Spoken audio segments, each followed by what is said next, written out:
Popups आहेत, बातम्या येत आहेत. साहेबांची अजितदादांची बैठक झाली, गेल्या 15 दिवसातली तिसरी बैठक आहे. अजित पवार बारामतीच्या भाषणात म्हणतात काकाच्या कृपेनं मोठा झालो, काकांना विचारल्याशिवाय काही करता येत नाही. आणि महत्वाचं म्हणजे आणखी एका माध्यम समूहाला दिलेल्या मुलाखतीत असं म्हटले की पवार साहेबांनी जसं सांगितलं तसंच आम्ही काम करतोय. आता नेमकं काय, आजच्या या चर्चा नेमक्या कुठपर्यंत आहेत, या चर्चांना किती अर्थ आहे? पवार एकत्र येतील, पवार कुटुंब एकत्र येतील किंवा पवार कुटुंब आहे की दोन्ही राष्ट्रवादी एकत्र येतील? एकतर पवार कुटुंब कधीच वेगळं कालही नव्हतं, आजही नाही आणि उद्याही होणार नाही. त्याचं कारण असं की कौटुंबिक संबंध हे आमच्या आजी कैलासवासी बाई आणि आबांची सगळी मुलं आणि नातवंड ज्या संस्कारात आम्ही वाढलोय. आमचे राजकीय मतभेद जरूर झाले असतील, पण ते आम्ही आमच्या नात्यामध्ये किंवा आमच्या घरामध्ये हे कधीच येऊ दिले नाहीत. आणि याच्यावर अनेक वेळा आमच्यावर टीकाही झालेली आहे आणि ती मी पूर्णपणे मान्यही करते, मी ॲक्सेप्ट करते की अनेक वेळा लोकांना असं वाटतं अरे यांच्या घरात कार्यक्रम असले की हे एकत्र येत असतात. आणि हे पहिल्यांदा नाही झालेलं. आमचे ND पाटील जे माझ्या आत्यांचे मिस्टर आहेत, त्या काळातूनही त्यांनीही अनेक वेळा टोकाची टीका आदरणीय पवारसाहेबांवर केलेली आहे. पण म्हणून माझ्या आत्या किंवा त्यांची मुलं किंवा आमच्यात कधी कटुता आली नाही, कारण का आपली वैचारिक बैठक आणि आपली वैयक्तिक नाती.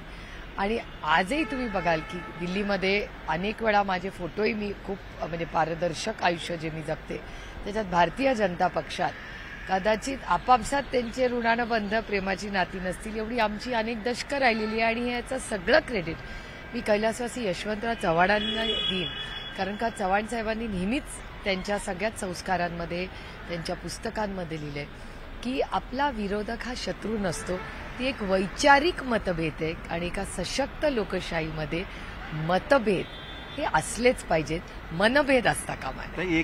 एकाच मताचे तुम्ही आहात, एकाच कुटुंबातले तुम्ही आहात, त्याच्यानंतर राजकीय एकाच पक्षाची दोन शक्ल झाली, थोडासा कालावधी केली गेली, थोडासा कालावधी गेलाय, पण आता पुन्हा चर्चा सुरू झाली आहे दोन्ही पक्ष एकत्र येण्याच्या. तुम्ही फार मोठ्या स्टेक होल्डर आहात त्यापैकी एक या सगळ्या प्रक्रियेतल्या. तुमची स्वतःची भूमिका नेमकी काय? याचं कारण अशा अनेक चर्चा येतात की बाकीचे सगळे तयार आहेत, सतत असं सांगितलं जाते बाकीचे सगळे तयार आहेत, खासदार तयार आहेत, आमदार तयार आहेत. इव्हन असंही म्हटलं जातं की पवारसाहेब सुद्धा बऱ्यापैकी त्या मानसिकतेमध्ये आलेले आहेत, मात्र सुप्रियाताई एकट्याच रिलक्टंट आहेत आणि त्याच्यामुळं हे मर्जर जे किंवा हे एकत्र येणं जे ते अडकले. मला एक गंमत वाटते की मागच्या वेळेस जेव्हा पक्ष तोडण्याचा प्रयत्न झाला तेव्हाही मला खूप क्रेडिट दिलं होतं आणि आजही मिळतंय. मला गंमत वाटते या गोष्टीची आणि मला खूप कुतूहल आहे की तुमचा सोर्स कोण आहे, कारण का तुमचा सोर्सला ही जर माहिती असेल तर तुम्ही तुमचा सोर्स बदला, कारण का तुमचा सोर्स हा वास्तवतेपासून फार दूर आहे. अर्थातच राजकीय जे काही निर्णय दुर्दैवाने झाले, मी दुर्दैवानीच म्हणेन, कारण का ह्याच्यात भरडले अनेक कार्यकर्तेही जातात. त्याच्यामुळे ज्या पद्धतीने कोर्टात केसेस झाल्या, इलेक्शन कमिशन असेल, ज्या पद्धतीने चिन्हासाठी पक्षासाठी सगळ्यातच आम्हाला खूप लढावं लागलं. आणि आदरणीय पवारसाहेब 80 वर्षाचे असले तरी त्या प्रत्येक वेळेस इलेक्शन कमिशनच्या प्रत्येक हिअरिंगला सुनावणीला ते उपस्थित होते. त्यानंतर कोर्टमधली लढाई आणि ती कोर्टातली लढाई आज संपलेली नाहीये, ती आजही चालू. तुम्ही जे बोललात ते महत्वाचं आहे, कोर्टाची लढाई अजून संपलेली नाही. गेल्या काही दिवसांमधली एकूण समीकरणं बघितली, अजित पवार सॉफ्ट झालेत साहेबांबद्दल बोलताना किंवा त्यांचे जे उल्लेख आहेत हे उल्लेख पवारसाहेब आपल्यापेक्षा मोठे आहेत हे सूचित करणार आहेत आणि ते जाणीवपूर्वक त्याचा उल्लेख करतायत हे लक्षात येते, कारण इतक्या सहज सतत ते करत नव्हते. मात्र हे सगळं होण्याला किंवा या चर्चा सुरू होण्याला सुप्रीम कोर्टातले काही डेव्हलपमेंट कारणीभूत आहेत का? याचा निकाल कदाचित विरोधात जाऊ शकतो असं त्यांना वाटतं का? की खरंच एक जेन्युइन प्रॅक्टिस आहे? तुम्ही जसं म्हटलात की कार्यकर्ते सतत डायलेमामध्ये राहिलेत की काय होणार, ताई आणि दादा, साहेब आणि दादा एकत्र येणार का? त्यांच्या मनात एक सतत ती धाकधूक राहते. त्यासाठी हे सगळे नेमकं काय, म्हणजे हे दादा सॉफ्ट व्हायचं कारण काय वाटतं? नाही, दादा जर सॉफ्ट होत असतील तर अर्थातच आपण सगळ्यांनीच ते स्वागत केलंय. कुठलाही नेता हा जर सॉफ्ट होत असेल तर कुणाला तो सॉफ्ट नेता नकोय. प्रत्येकाला सॉफ्ट माणूस आवडतोच आणि ते जर सॉफ्ट होत असतील तर त्याच्यात गैर काय? याचा अर्थ सॉफ्ट झाले म्हणून काहीतरी मोठं वेगळं बदल होतंय असा कशाला विचार करावा? एखाद्या माणसाने आपल्या भाषणाची पद्धत बदलली असेल असं तुम्हाला जर वाटत असेल तर त्याच्यात गैर काय. म्हणजे अनेक वेळा आदरणीय पवार साहेबांवर माननीय प्रधानमंत्र्यांनी टोकाची भूमिका घेतलेली आहे, पण जेव्हा ते भेटतात तेव्हा आदराने प्रेमानेच भेटतात. त्याच्यामुळे त्याच्यात गैर काय. मला असं वाटत नाही की फार त्याच्यामध्ये आपण काही की ह्या कृतीमध्ये दोन लोक, कुठलीही ती दोन लोक असतील.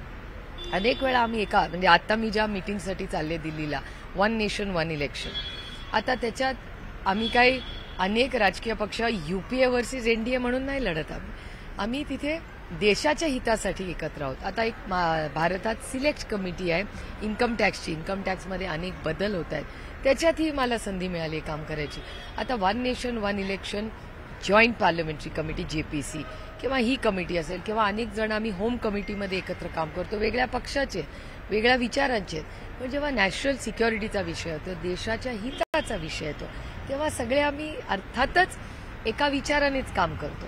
त्याच्यामुळे प्रत्येक गोष्टीमध्ये, प्रत्येक भाषणामध्ये, प्रत्येक कृतीमध्ये आज जे आमच्या केसमध्ये बघितलं जातं, मला असं वाटतं एक सुसंस्कृत महाराष्ट्रामध्ये सगळेच जर एकामेकाशी सुसंस्कृत बोलले तर त्याच्यात गैर काय. मी थोडा आणखी ऍप्ट प्रश्न विचारतो तुम्हाला थेट. अशा काही चर्चा मर्जरच्या किंवा दोन्ही राष्ट्रवादी एकत्र येण्याच्या सुरू आहेत का? असा काही प्रस्ताव तुमच्याकडे आलाय का? अनेकदा अशी वाक्य येतात. अमोल मिटकरी काल बोलताना असं म्हटलंय की जसं ठाकरेंचं झालंय तसं पवारांचं झालं तर आनंदच आहे. तो गट आमच्या बरोबर आला तर बेरजेचं राजकारण करायला यशवंतराव चव्हाणांनी शिकवलं. एकतर आमचा गट नाहीये, आमचा पक्ष आहे. कोणी गैरसमजात नसावं. आणि अमोल मिटकरींचं स्टेटमेंट मी पाहिलेलं नाही, त्याच्यामुळे त्याच्याबद्दल मला बोलणं संयुक्तिक राहणार नाही, कारण का मी ऐकलेलंच नाहीये ते. पण त्याचबरोबर महत्वाची गोष्ट की माझ्यापर्यंत सुप्रिया सुळेला कुठला प्रस्ताव आले का तर नाही. सुप्रिया सुळेला ह्याच्यातलं काही माहिती आहे का तर नाही. उद्या असा प्रस्ताव आलाच आणि अजित पवारांनी थेट सुप्रिया सुळेंनाच फोन केला की आता हे झालं ते बस झालं, विसरून जा आता जे काही झालंय ते, आणि आपण आता एकत्र येऊया. तुमची प्रतिक्रिया काय असेल? एकतर मी एक जबाबदार लोकप्रतिनिधी आहे. आत्ता पाऊस पडला तर काय होईल ह्याच्यावर मी उत्तर देत नाही, कारण असं असतं की सुप्रिया सुळेला आता काही ओळख राहिलेली नाही. सुप्रिया सुळे ही बारामती लोकसभा मतदारसंघ आणि राष्ट्रवादी काँग्रेस पक्ष याची एक आहे, कार्यकर्ती आहे आणि एक लोकप्रतिनिधी आहे. त्याच्यामुळे जेव्हा जेव्हा मी काही बोलते ते मी अतिशय जबाबदारीने माझ्या कुठल्याही स्टेक होल्डरला कुठलंही काही त्याच्यामुळे नुकसान होणार नाही ही जबाबदारी घेऊनच मला बोलावं लागतं. बरं, असं काही प्रस्ताव तुम्ही आलेला नाही असं म्हणताय? माझ्यापर्यंत आलेला नाही. म्हणजे पवार साहेबांपर्यंत आलेला असू शकतो? नाही, मला माहिती नाही. जर आला असतं तर पवार साहेबांनी नक्की मला सांगितलं असतं. तुम्ही आता येताना भेट झाली साहेबांची आणि तुमची, सगळ्यांना उत्सुकता होती. तुम्ही नेमकं साहेबांना काय विचारलं? या बातम्या येत आहेत बैठकीच्या संदर्भानं काय विचारलं? की मी इंदापूरवरनं निघाले आणि ते पुण्यातून निघाले आणि योगायोगाने आम्ही मोरगाव रोडवर त्यांची गाड्या येताना मला दिसल्या. मी हात केला, त्यांनी थांबवली अर्थातच. आणि माझे आईवडील मला भेटले, कारण अनेक वेळा असं असतं की आम्ही सगळे अनेक दिशेने एक खूप प्रवास करणारी फॅमिली आहोत. त्याच्यामुळे जेव्हा पटकन एखादी भेट होते मनाला आनंद वाटतो. त्यामुळे आज रस्त्यावर माझे आईवडील मला भेटले. मी 2 मिनिटं त्यांना काय झालं, इंदापूरला मी गेले, असं झालं तसं झालं, कारण का शेवटी ही सगळी जी मतदारसंघ हा आमचे ऋणानं बंद आहेत. आमची 6 दशकाची नाती आहेत. आज तेजसिंग पाटील आमचे इंदापूरचे अध्यक्ष, त्यांच्या घरी लग्न होतं, ते सगळं मी त्यांना सांगितलं.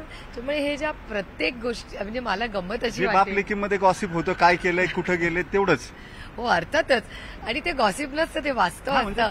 कारण का माझ्या जन्माच्या आधीपासून आदरणीय पवार साहेबांची ही ऋणानं बंद आहेत आणि त्याच्यामुळे त्यांनाही उत्सुकता असते की अरे कुणाचं लग्न झालं, काय झालं, कसं झालं, सगळे बरे आहेत ना, रस्त्याची कामं कशी झाली आहेत, पाण्याची काय परिस्थिती आहे, उजनी धरणामध्ये काय परिस्थिती आहे. त्याच्यामुळे माझ्यापेक्षा जास्त वर्ष ते या कुटुंबांना ओळखतात. आणि उद्या पक्षाध्यक्ष म्हणून समजा दोन्ही पक्षाच्या अध्यक्षांनी निर्णय घेतला की आपण एकत्र यायचं, तर त्याला सुप्रिया सुळेंचा विरोध असेल का? मी म्हणजे शरद पवार आणि अजित पवार असं? आता शरद पवार अजित पवार जो निर्णय घेतील तो अनेक वर्ष मी मानतच आली आहे, तर आज का नाही मानणार? मग तो एकत्र यायचा असेल तरी जो काय ते निर्णय घेतील, मी तुम्हाला म्हणलं तसं की मी एक लोकप्रतिनिधी आहे. जर तरची उत्तरं द्यायचा मला अधिकार नाही. हे सगळं जरी झालं तरी सगळ्यांना कुतूहल तुमच्याच भूमिकेचं आहे. कारण अनेक कार्यकर्ते खासगीत म्हणतात, ताई जर म्हटल्या तर एका मिनिटात हा प्रश्न निकाली निघेल. तुम्हाला याचं बर्डन येतं का? म्हणजे असं वाटतं का खरंच की आपल्यावरतीच हा निर्णय बऱ्यापैकी डिपेंड आहे? किंवा आणि तसं राजकीय दृष्ट्या काही विश्लेषकांचं असं मत असतं की लिडरशिप क्लॅश जो आहे तो बघायला मिळेल. इकडे सुप्रियाताईंकडे स्वतःची लिडरशिप असेल, अजित पवारांबरोबर गेल्यावरती ते नंबर 2 होतील, तर ते त्यांना मान्य असेल का? अशाही बऱ्याच डिस्कशन्स, पॉलिटिकल डिस्कशन्स, अनालिसिस सुरू असतात. लोक करत राहतात. अजित पवार आणि माझ्यामध्ये कधीही राजकीय मतभेदाचा विषय कधीच नव्हता. कालही नव्हता, आजही नव्हता. त्यांचं आणि माझं पॉलिटिक्स खूप वेगळं आहे आणि हे विश्लेषक जर असतील तर त्यांना माझ्यापेक्षा जास्त कळत असतं. म्हणजे तरी याच्या आधी तुम्ही तसं नंबर 2 म्हणून काम केलेलंच होतं. नाही, मी तेव्हा पक्षात 4, 5, 6, 7, 8 होते. माझ्या आधी कोण कोण होतं? आदरणीय पवार साहेब, मग प्रफुल्लबाई, मग त्याच्यानंतर अजितदादा, जयंतराव, भुजबळ साहेब, सुनील तटकरे. अरे बहुत लंबा लिस्ट था. आता तुम्ही जरा कार्यकारी अध्यक्ष आहात, राष्ट्रीय कार्यकारी अध्यक्ष आहात. हा निर्णय जरी घ्यायचा, जरी 2 अध्यक्षांनी ठरवलं समजा, तरी ते तुम्हाला विचारतील. मग विचारल्यावरती तुम्ही काय सांगा? तुमच्या डोक्यात कधी असं येत नाही का हे सगळं वाचून किंवा बघून, की तुम्ही फक्त आम्हाला सांगत नाही, तुमच्या डोक्यात सगळं तयार असतं? मी वास्तव तेच जगते. मी फार असं झालं, मी या कॉन्स्पिरसी थिअरीत माझा वेळ नाही घालवत. इल्युजन आहे conspiracy theory. It's not an illusion, it's a conspiracy theory. मी कॉन्स्पिरसी थिअरीत खरंच माझा वेळ फार घालवते, कारण का मला वेळच मिळत नाही. आता 1 नेशन 1 इलेक्शनचे एवढे डॉक्युमेंट्स आलेत, ते उद्यासाठी मला वाचायचे आहेत. उद्या 4 मोठे वकील आम्हाला येणार आहेत आमच्याकडे टेस्टिमनी द्यायला. त्याच्यानंतर परवा दिवसभर आपले इरिगेशन, MSCB त्याच्या मीटिंग्स आहेत.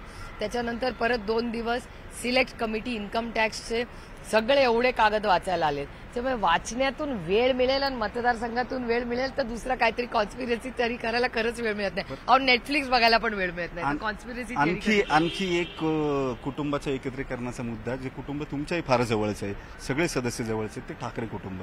त्यांच्यात बऱ्यापैकी जरा कॉर्डिनेशन दिसतंय दोन्ही भावांमध्ये. एकानं हात दिला, दुसऱ्यानं लगेच टाळी दिली, अटी शर्ती वगैरे, आणि डिस्कशन्स, मग रिॲक्शन, हे सगळं सुरू आहे. ठाकरेंनी एकत्र यावं का? आले तर तुम्हाला काय वाटतं?